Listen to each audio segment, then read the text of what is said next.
Greetings everyone, कैसे हैं बेटा आप सब। I hope you are all is well. तो आपकी वर्कशीट आ गई है शिक्षा निदेशालय राष्ट्रीय राजधानी अक्षेत्र दिल्ली की। ये आपकी हिंदी की वर्कशीट है बेटा, 6 क्लास की वर्कशीट है आपकी। ये वर्कशीट नंबर 2 है। आपकी जो वर्कशीट नंबर 1 थी वो आपकी पिछले वीक में आई थी और ये आपकी 17 सितंबर 2020 की यानी कि आपकी वीरवार की वर्कशीट है। तो चलिए बेटा पढ़ते हैं, देखते हैं वर्कशीट में दिया क्या गया है। बच्चों, पिछले कार्यपत्रक यानी कि बेटा पिछली वर्कशीट संख्या 1 में हमने जाना कि वह चिड़िया जो कविता के कवि श्री केदारनाथ जी अग्रवाल हैं।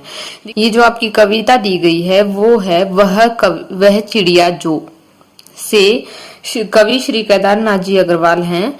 तो ये आपके सिलेबस से दी गई है, तो इसको आप ध्यान से पढ़ा कीजिए क्योंकि ये आपके सिलेबस से है और आपके काम आएगी। तो आगे है बेटा कि चिड़िया दूध से भरे अनाज के कच्चे दानों को चोंच मारकर बड़े चाव से खाती है। जैसे कि हमने पिछली वर्कशीट में पढ़ा था कि बेटा जो चिड़िया है वो दूध से भरे अनाज के कच्चे दानों को चोंच मारकर बड़े चाव से खाती है। चिड़िया बहुत छोटी है जो कच्चे दानों को खाकर संतुष्ट हो जाती है। नीले पंखों वाली चिड़िया गाती भी बहुत सुंदर है। उसे जंगल से बहुत लगाव है। आओ अब जाने चिड़िया और क्या कहना चाहती है। तो बेटा हमने जो कविता की जो लाइनें पढ़ी थी हमने उसमें पढ़ा था कि जो है चिड़िया जो है अनाज से भरे कच्चे दानों को चोंच मारकर खाती है बड़े चाव से और वो उसको खाकर संतुष्ट हो जाती है। वो बहुत सुंदर गाती है और जंगल से उसे बहुत लगाव है। और आगे देखिए बेटा इसमें क्या कहा गया है आज। वह चिड़िया जो चोंच मारकर चढ़ी नदी का दिल टटोलकर जल का मोती ले जाती है, वह छोटी गर्भीली चिड़िया नीले पंखों वाली मैं हूँ, मुझे नदी से बहुत प्यार है। यहाँ पर बेटा इसका अर्थ क्या है, कवि कह रहे हैं कि वह बहुत ही निडर है, वह चिड़िया बहुत ही निडर है।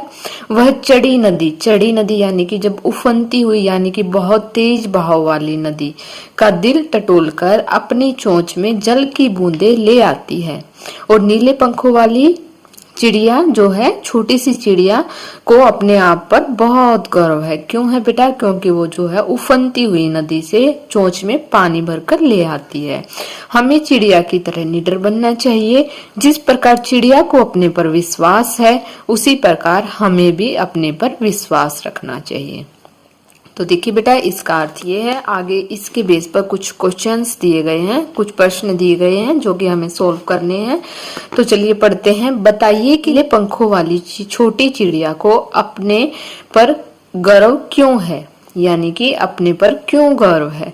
तो क्यों है बेटा, जैसा कि हमने यहाँ पर पढ़ा था कि वह चढ़ी नदी का दिल टटोलकर अपनी चोंच में जल की बूंदे ले आती है। तो यहाँ पर हम उत्तर के तौर पर लिखेंगे बेटा कि नीले पंखों वाली छोटी चिड़िया को अपने पर गर्व इसलिए है क्योंकि वह चढ़ी नदी यानी कि तेज बहाव वाली नदी का दिल टटोलकर अपनी चोंच में जल की बूंदे ले आती है। वो बहुत ही निडर है इसीलिए उसे अपने आप पर गर्व है।